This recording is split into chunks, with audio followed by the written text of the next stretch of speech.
Testimonio de la hermana Adelaida con nosotros. Señor los continúe bendiciendo. Mi testimonio de esta semana es que, bueno, todos los días un testimonio cuando nos levantamos, cuando podemos comer, tenemos un carrito que podemos manejar y podemos venir a la iglesia. Pero esta semana, el día que me tocó cuidar a mi mamá, se cayó en el baño. Entonces ella se acuesta bien tarde y yo me duermo temprano, yo soy de las que duermo temprano. Y me llamaba y no la oía. De momento ella le dio bien duro a la puerta y yo sentí como algo bien lejos y me despertó y me fui, mamá, ¿usted me llamó? No, es que me caí. Y entonces traté de pararla, pero no pude. Y entonces, pero vino mi hermano y llamé a mi hermano y mi hermano vino y la paró. Pero lo lindo de esto es que ella va a cumplir 90 años y no se hizo absolutamente nada. La caída fue bien fea, pero no se hizo nada, solamente le dolía la muñeca un poquito. Para la gloria y la honra de Dios, yo siempre estoy orando a Papá Dios que le envíe ángeles que la guarden a ella y a la vecina y a muchos mis hermanos, mi Ana Ilia y todos, los incluyo a todos. Y yo sé que Papá Dios la guardó. Amén, amén y amén. Así que para la mañana de hoy tenemos la porción de la Biblia que se encuentra en Efesios capítulo 4, versículos del 11 al 15. El título para esta lección es El diseño de Dios para el crecimiento. Estamos en una época donde se habla mucho de cómo es que Dios se está presentando ante la ciencia misma. Cómo es que la ciencia está descubriendo a Dios. Y yo les digo, nosotros no tenemos fe porque la ciencia nos devele y nos muestre a Dios. No es por eso que nosotros tenemos fe. Porque si fuera así, pues entonces la definición de Hebreos 11 no tendría mucho sentido. Porque la fe es precisamente por aquello que no vemos, ni que no comprobamos. Porque la fe es precisamente lo que Dios nos ha dado a nosotros para que podamos enfrentarnos a esas limitaciones de la mente y de nuestras circunstancias aquí en la tierra, que nos hace difícil. Se tiende como una venda ante nuestros ojos y ante nuestra mente. Se crea como una nube que al ser humano se le hace difícil ver algo que para mí siempre ha sido obvio. Y es que Dios está ahí al lado de nosotros y que es imposible no creer en Dios. Es imposible racionalmente, quiero yo decir. Racionalmente es imposible no creer en Dios. Hay que poner en ejercicio la racionalidad más grande para uno no ver lo que es obvio. Ahora, nosotros no nos salvamos porque creamos en Dios. No nos salvamos por eso, nosotros nos salvamos porque aceptamos el plan de Dios para nuestra salvación. Entonces, para que ese plan se plasme en una realidad en nuestra vida y en nuestro futuro, pues tenemos que tener la fe. Y la fe es algo que se da porque nosotros queremos ejercitarlo, pero mis hermanos, en esencia, la fe es algo que viene de Dios, es un don de Dios, es un don de Dios. Así que damos gracias a Dios porque ha abierto nuestra mente, nuestro entendimiento, nuestro espíritu, para poder entender estas cosas. Ahora, yo les estaba hablando precisamente con algo que tiene que ver con el diseño de Dios. ¿Por qué los científicos hoy en día están peleando unos con otros a ver si aceptan una cosa que algunos científicos han ya determinado que es un hecho? Y es el diseño inteligente.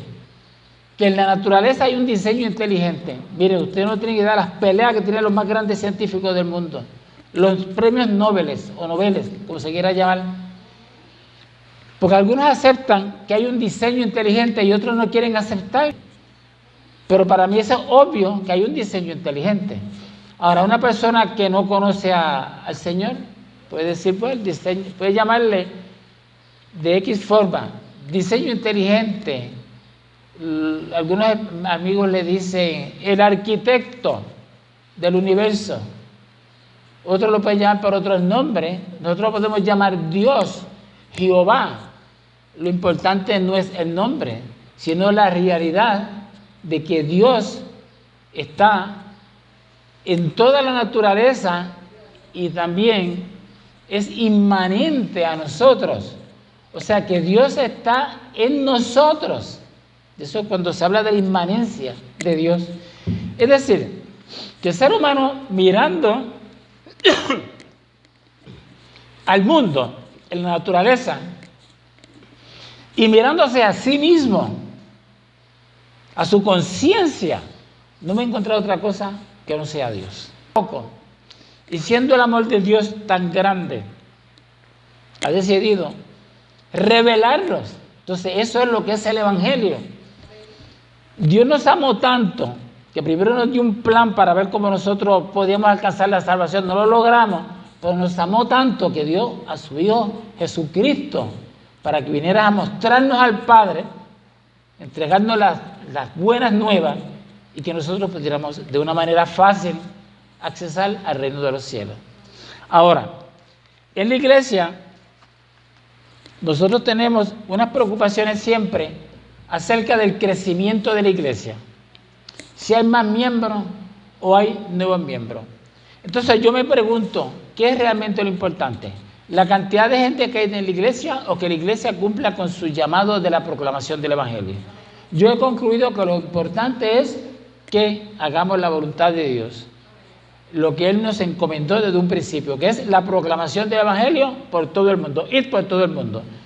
Fue lo último que dijo antes de subir al cielo. O sea, que esto está aquí como un mandato en medio de nosotros para toda la iglesia. Ahora, voy a darle un resumencito de los tópicos para que ustedes arranquen por ahí y los amplíen. En el tópico primero, trata de la provisión de Dios para la iglesia. Entonces, ahí se mencionan los apóstoles. Ustedes van a escuchar por ahí algunos hermanos que se autodenominan apóstoles. Entonces, esto resulta ser una controversia, porque pues citan algunos textos bíblicos en ese sentido. Bueno, yo le voy a decir lo que es escrituralmente correcto, o lo que yo entiendo, ¿verdad? Lo que he estudiado. San Lucas, en los escritos de San Lucas, lo que él dice claramente cuando habla de apóstoles es refiriéndose a esos 12 primeros. Y en eso es bastante estricto. No vamos a entrar en los detalles de los textos, ¿verdad? Pero sin embargo, el apóstol San Pablo usa el término apóstoles más allá que los meros apóstoles, los 12 apóstoles, porque él llama apóstol a Tito y a otras personas que trabajaban en la iglesia. Pero también hace mención de otros puestos, porque ser apóstol en ese sentido de referirse a unas personas que llevaban un cierto liderato, pues está circunscrito a eso. Sin embargo, yo pienso lo siguiente, que si ser apóstol significa llevar nosotros el Evangelio, predicar el Evangelio, pues todos somos apóstoles en ese sentido. O sea, en última instancia, que para mí, ustedes, algunos quizás puedan no estar de acuerdo, pero, mire, el que se quiera llamar apóstol, que se llame apóstol. No se va a caer el mundo por eso. Yo no lo voy a criticar porque se quiere llamar apóstol. A mí me gusta un título más que el de apóstol. ¿Tú sabes cuál es el título que a mí me gusta más? El de siervo, ¿verdad? ¿Qué tú creerás? ¿No te gusta más ese título? Siervo. Mi hermana Ilia, cuando yo estaba hablando de los apóstoles, ella como que me movía la cabecita, como que no estaba de acuerdo. Ay, Ilia, ¿qué tú crees? Bueno, vamos entonces a ver, porque fíjate, como dice aquí, lo que los constituyó, fíjate, todas las cosas, porque somos parte de un cuerpo con diferentes funciones. Así que, en el versículo 12, la persona que tiene cargo de ese versículo nos va a hablar del objetivo del ministerio. Dice que perfeccionó a los santos. Entonces, ¿cómo uno se hace perfecto? Esto es un tópico bien difícil, hermano, porque se habla de la perfección, que debemos buscar la perfección. Y nosotros, ¿vamos a alcanzar la perfección aquí sobre la tierra? Está difícil, porque Dios le proveyó al pueblo de Israel el Antiguo Testamento con la ley. Y la ley, si tú lo obedecías, era perfecto. Pero lo que pasa, el hombre no pudo hacerse perfecto para presentarse a Dios perfecto y limpio a través de la ley. Ahora, nosotros, ¿cómo podemos entonces alcanzar la perfección? Solo a través de obedecer la palabra de Dios, cumplir sus mandamientos. Entonces, como humanos que somos, en verdad no vamos a alcanzar una perfección sobre esta tierra. Pero Dios nos va a ver como perfectos. Y yo creo que eso es lo que quiere decir, ¿verdad? Dios nos va a ver como perfectos. Según somos libres de pecado ante Dios, aunque realmente no estamos libres de pecado, porque nos arrepentimos, nos convertimos, etc. Pero siempre hemos de pecar de una manera, porque aún del pensamiento se peca. Pero ante Dios nos ve limpio. Miren qué cosa maravillosa. Nos ve limpio Dios. Y así nos ve perfecto. El otro tópico, que es el del crecimiento. Ahora, y que tiene que ver con la unidad. La iglesia de Cristo tiene que trabajar en unidad, que eso fue lo que hizo referencia el hermano Félix. Somos uno. Somos uno. ¿Y qué importancia tiene eso? Miren, el concepto del uno es un concepto matemático sobre el cual se han escrito libros. En verdad, nadie sabe filosóficamente qué es el uno. Y el uno es la base de toda la matemática y de toda la física. Ahora, el uno significa una cosa para nosotros. ¿Usted sabe qué es? Que somos una sola cosa. No somos a pesar de que somos muchos miembros, con diferentes dones, somos parte de un cuerpo, y a eso es que se refiere. Entonces, esa es una de las cosas que la iglesia ha de buscar para tener crecimiento. Y la otra es la protección del error. Así que, nosotros, en los tiempos actuales, y siempre ha sido así a lo largo de toda la historia, vamos a estar confrontándonos frecuentemente con personas que tienen unas ideas equivocadas. Pues yo no creo que uno deba perder mucho tiempo, sino argumentando con nadie en ese sentido, ni ponerse a discutir religión, porque eso no hace mucho sentido. Usted predica el evangelio y ora por ese señor. Si usted se encuentra con alguien y quiere exponer su visión, su entendimiento, pero si la persona no lo acepta, ¿qué hizo el Señor con quien no lo aceptó? ¿Le cayó encima a pelear, a argumentar con él? No.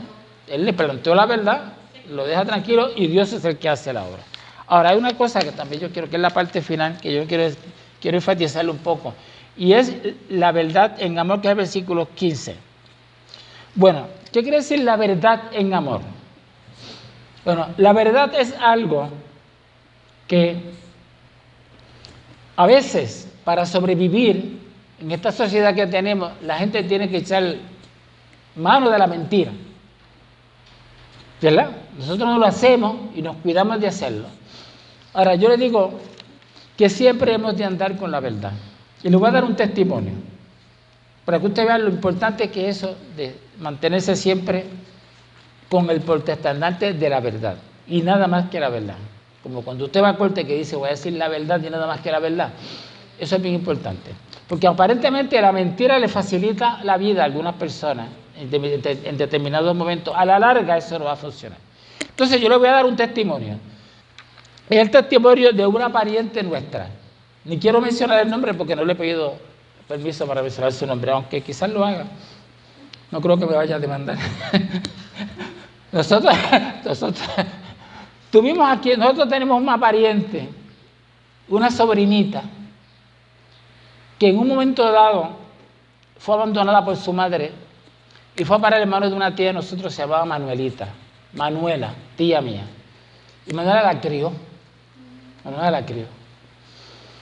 Pero Manuela nunca le había hablado de que su mamá la había abandonado. ¿Ya? Ella creía que mamá era Manuela era su mamá. Pues como ustedes se imaginan, esa muchacha se crió con nosotros aquí en la iglesia, porque mientras Manuela trabajaba, ella estaba en la casa pastoral. Y un día la reverenda la sentó. Ella me dijo, no me dijo cuánta edad tenía, si era 8 años, 9 años. Cuando ella vio que ella tenía un entendimiento, ella la sentó y le dijo, Manuela no es tu madre biológica. Tu madre biológica es otra. Pero Manuela no es tu madre biológica. Le dijo la verdad, que podía ser un poquito difícil para entenderlo, para asimilarlo, pero se lo dijo a una edad donde tenía que decírselo. Porque darle una noticia como esa en la edad de la adolescencia es psicológicamente catastrófico.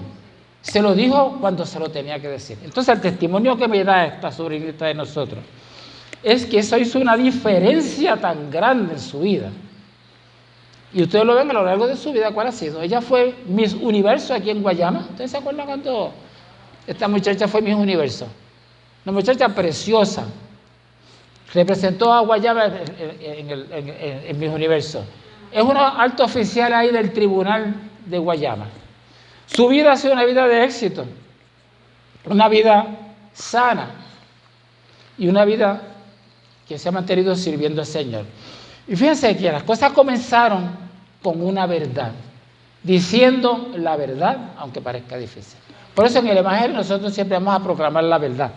Como yo le decía al hermano Irán, hoy en día hay mucha gente que se inventa 20,000 cosas para que las iglesias estén llenas. Pues le ofrecen que van a tener dinero, ese tipo de cosas así, y quieren justificar eso. Y yo digo, eso no es así. Nosotros nos vamos a mantener en la verdad, no podemos separarnos de eso. Así que ahora vamos para que ustedes hagan esas aportaciones tan valiosas que siempre hacen a este podcast. Empezamos, hermana Adelaida. Efesios 4:11. Y él mismo constituyó a unos apóstoles, a otros profetas, a otros evangelistas y a otros pastores y maestros. Jesucristo es la cabeza del cuerpo y él constituyó esto para que el evangelio se expandiera. Y yo digo, mi opinión personal es que todos tenemos un poquito de algo, ¿verdad? De apóstol, de profeta, de evangelista, de maestro, de pastor.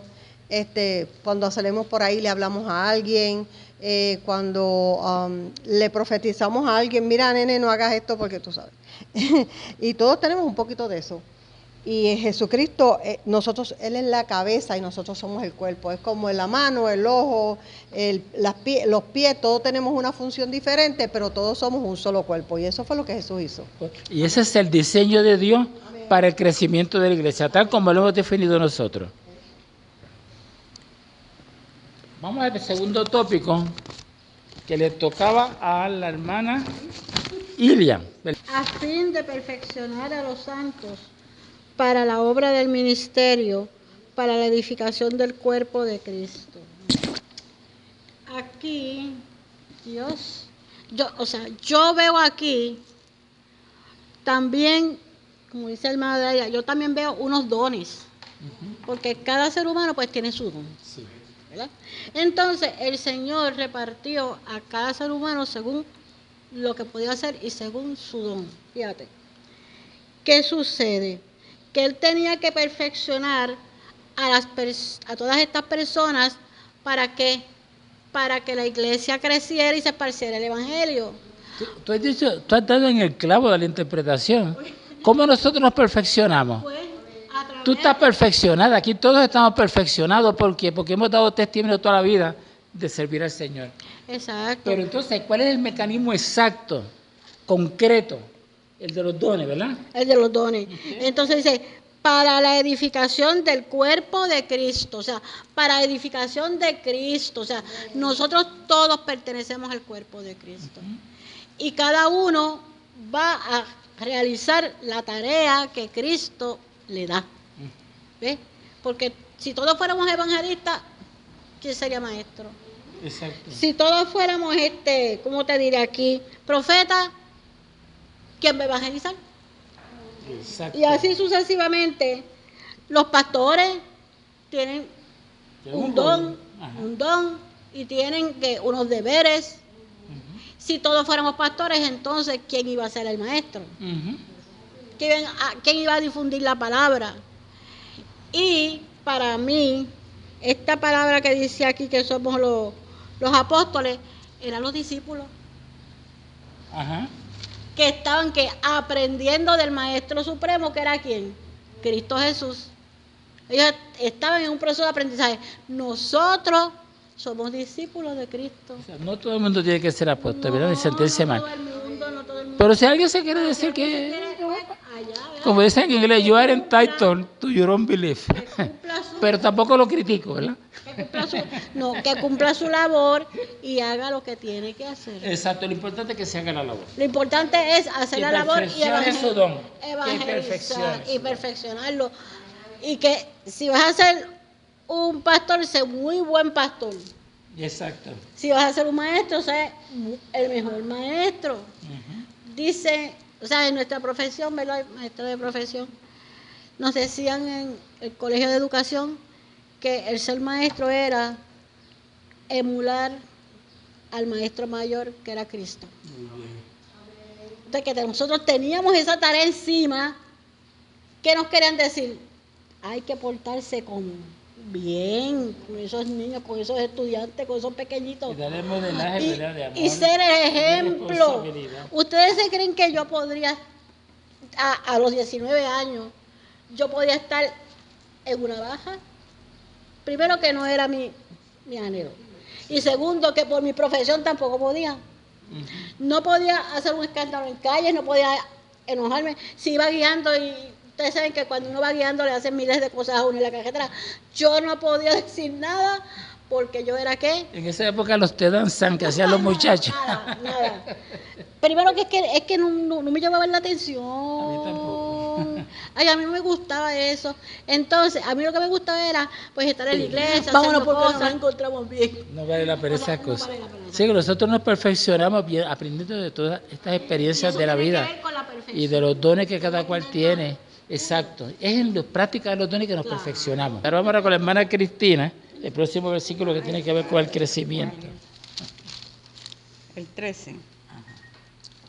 Hasta que todos lleguemos a la unidad de la fe y del conocimiento del Hijo de Dios, a un varón perfecto, a la medida de la estatura de la plenitud de Cristo. Ok. Amén. Hay mucha tela que cortar. Es un tema tan amplio que esto, hay mucha tela que cortar. Ok, mire, yo entiendo, ¿verdad?, que perfeccionar es como decir, llega a un nivel de madurez, de estar listo, o sea, de ya estar equipado para la acción, para lo que Dios te encomendó, porque la palabra de Dios dice que a cada cual Dios le dio una medida de fe, ¿verdad? Porque aquel haga esto, no es porque yo tengo que hacer igual que los otros, o sea, que cada cual tiene su propia identidad, su propio talento, y la medida de la perfección es que ese talento que Dios le dio a uno, pues con el conocimiento de la palabra, porque la palabra es importante que se estudie, porque no es solamente, ¿verdad?, brincos y cánticos, y muchas veces la palabra se obvia. Sí, sí. O sea, que el estudio de la palabra es bien importante. Entonces, estamos estudiando, pues aquí, lo que le llamamos el ministerio quíntuple. Ok. Ministerio quíntuple. O sea, la palabra de Dios así lo dice, lo establece. Ok, abúndanos sobre eso. Ok, comenzamos, ¿verdad? Como leyeron al principio, está el apóstol. Okay. Se entiende que el apóstol es una persona enviada, enviada con un propósito, con un fin. Nosotros somos producto de un enviado, de un apóstol. Ahora quizás le cambien el nombre por misionero, pero a veces yo me pongo a pensar, ¿verdad?, en hermana Nacha, que ella sí fue una apóstol, de verdad, porque ella fue enviada, abrió obras, cruzó caminos a pie, montañas. O sea, es un enviado de parte de Dios, que Dios le da sabiduría, lo faculta. Exacto.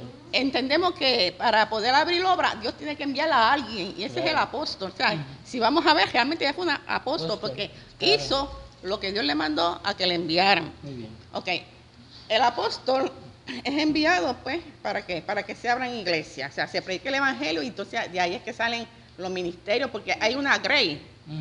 El evangelista también predica, pero hay una grey donde esa persona recién convertida necesita ser discipulada, necesita hacer, pues, hablarle de los fundamentos de la doctrina, que se siente, escuchar palabra. Sí. Y dentro de yo entiendo que este ministerio quíntuple es parte de la formación de la iglesia. Sí. O sea, para que la iglesia, El diseño de Dios. exacto, despierte todos esos dones, pues tienen que haber personas designadas, cada uno con su labor. Muy bien. O sea, el apóstol envía. Ok. El evangelista, pues predica las buenas nuevas de salvación, pero hay gente que se convierte en a dónde me congrego, dónde recibo doctrina. O sea, entonces este es pastorado. El pastorado ahí se encarga de disciplinarlo, es el mentor, el que está encima ahí hablando. Entonces, dentro de la misma congregación hacen falta que profetas. ¿Qué hace un profeta? El profeta te advierte, el profeta también como quien dice, yo siempre pienso que el profeta no es amigo de nadie, porque tiene que decir cosas como Dios le dice. Esa es la voz de Dios en la tierra, y mucha gente quieren que se le diga lo que ellos quieren oír. Cuando se le dice lo contrario, por eso es que el profeta es bien indispensable dentro de una congregación, para poder ver que Dios le revela, mira, hay algo que hay que arreglar. O sea, es bien importante, porque cuando Dios habla de ministerio quíntuple es porque los 5 son importantes. Dentro también está el maestro, ¿verdad? La enseñanza de la palabra. El maestro es importantísimo, porque de esa manera tú no te dejas llevar, como dice la palabra, por cualquier viento de doctrina. O sea, la enseñanza, la educación es bien importante. Y esto yo lo veo pues como si fuera un organigrama. En las compañías, ¿verdad? Hay como un orden establecido. Nadie puede decir, yo hago lo que quiero porque yo creo que esto es lo mejor. Hay un organigrama que usted tiene que sujetarse al que está por encima de usted. Muy bien. Y cuando se sigue ese orden bien establecido y que cada cual está bien facultado, cada cual sabe su rol, no interfiere con el rol del otro, pues entonces se puede lograr un buen equipo que trabaje en orden, que nadie tire para acá, que nadie tire para allá, ¿sabes? Ahí habla, ¿verdad?, de la unidad, cuando cada cual sabe cuál es su rol, cuando cada cual entiende que tiene que sujetarse o respetar el rol de cada cual, y que están complementados en la palabra. En estos tiempos, diría que tú tienes el don de maestra. En estos tiempos yo veo que hay como que mucha disparidad, porque mire, de la misma manera hay falsos maestros, hay falsos pastores, hay falsos profetas, hay falsos de todo.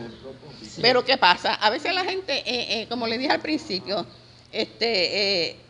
hay una corriente aparte que dice, no, que los únicos apóstoles fueron los que vieron a Jesucristo en la resurrección y que no tienen suceso. Entonces yo me pongo a meditar, posiblemente están haciendo eso, como dice la palabra, en un momento dado, como dice un versículo que lo cojan como fuera de contexto, cuando le dijeron a Pedro, ¿verdad?, que sobre lo que has dicho, edificar la iglesia. Entonces de ahí vienen los llamados sucesores papales. Y yo entiendo de que para refutar esa, ¿cómo uno diría? Esa idea o ese dogma, pues entonces ahí es que hablan del apostolado, que los únicos apóstoles fueron que los que vieron a Jesús, cuando la palabra también dice que ni el mismo Pablo habló y mencionó otros apóstoles. O sea, todo aquel que Dios envía con un propósito, entendemos que es un apóstol.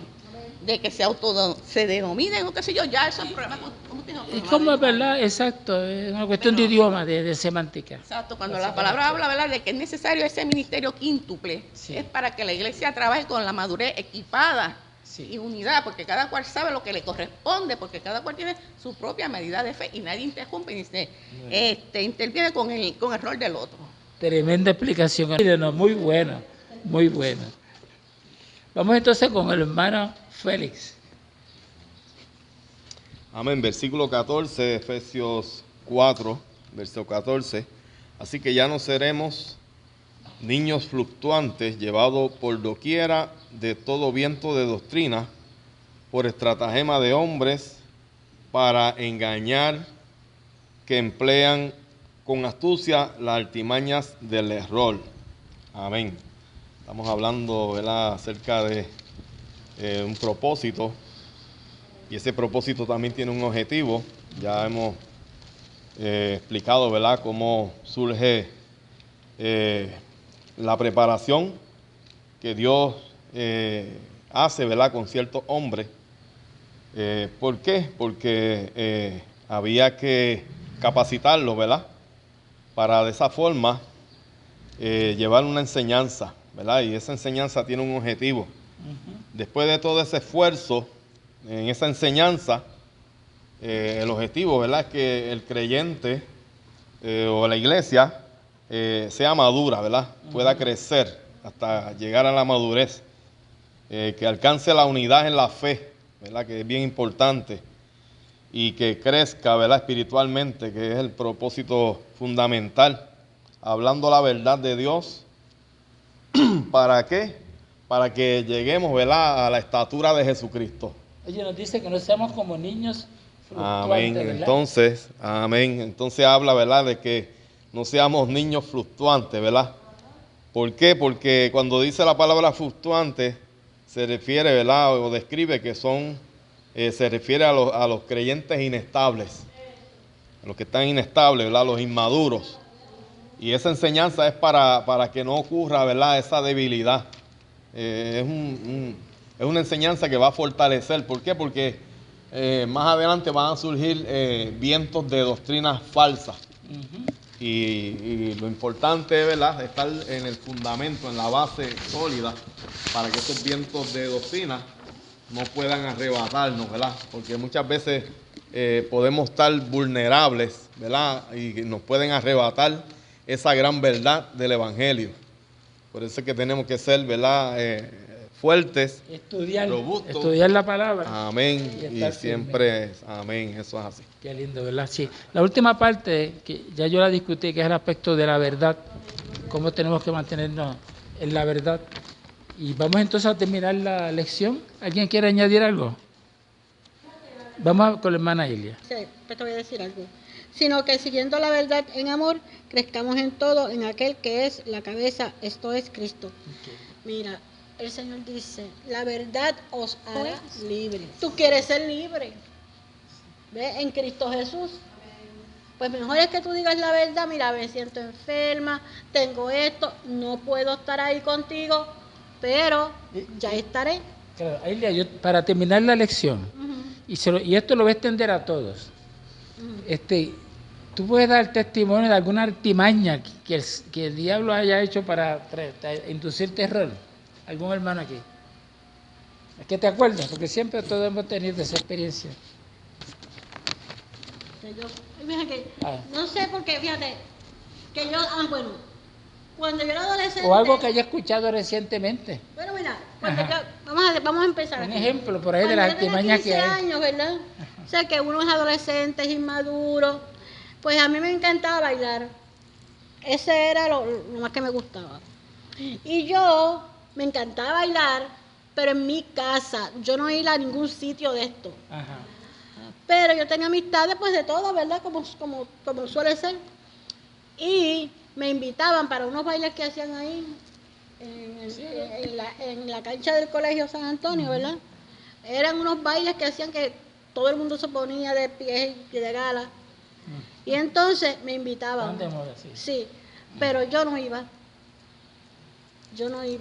Porque si hubieras ido, a lo mejor te entusiasma. ¿Por qué? Porque te gustaba bailar. Me gustaba bailar. Y a lo mejor eso. ponías cuestionamientos sobre tu fe. Pero yo pues Pero tú te escapaste de eso. Adela, quiero decir algo en cuanto a esas cosas que nos han sucedido en la vida que a veces son como... Una vez estaba bien pelada, ¿verdad? Bien, no tenía dinero, ¿verdad? Y yo oí un pastor, le estoy hablando como 25 años atrás, y dijo, man, envía $73 y en 3 meses tu petición va a ser contestada. Bueno, yo estaba nueva en el Evangelio, ¿verdad? Y yo dije, ay, Dios mío, ¿de dónde sacó $73? Saqué los $73, los envió y todavía estoy esperando. Pero estos son artimañas, fíjense, que aparentemente están dentro de los mismos contextos evangélicos. Hermano, yo creo que con esta dinámica que hemos tenido podemos terminar la lección. Y aquí se dejamos en este momento.